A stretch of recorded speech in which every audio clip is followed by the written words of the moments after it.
Una storia di inquinamenti che dura da 63 anni. Mamme no PFAS e genitori attivi lo hanno scritto alla Commissione parlamentare di inchiesta sulle ecomafie.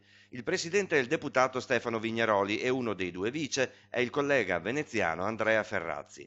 Una precisa e sconcertante rassegna di inquinamenti ambientali storici, soprattutto dell'acqua, a partire dal 1966, di produzione di scarti industriali a base di fluoro che non sarebbero stati smaltiti correttamente, di ignoranza di tutti questi eventi inquinatori nell'area che da Trissino scende in pianura veneta da parte delle istituzioni che avrebbero consentito l'inquinamento impunito delle falde acquifere. Assenza di indagini, assenza di corrette comunicazioni che, fanno notare mamme e padri no PFAS, hanno fatto ritardare di alcuni decenni gli interventi di salvataggio della salubrità dell'acqua.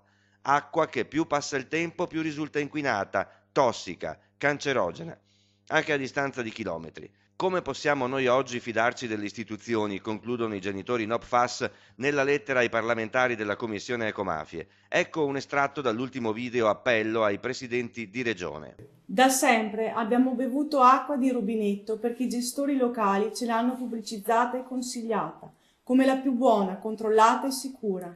Mi sono sempre ritenuta una persona fortunata. Bastava un piccolo gesto in casa ed ecco uscire acqua potabile e pulita dal rubinetto. Invece quell'acqua ha avvelenato il sangue dei miei figli. Quando leggi le analisi FAS dei tuoi figli, come uno schiaffo, apprendi che l'acqua e le nostre vite sono state violate. È grande la nostra preoccupazione.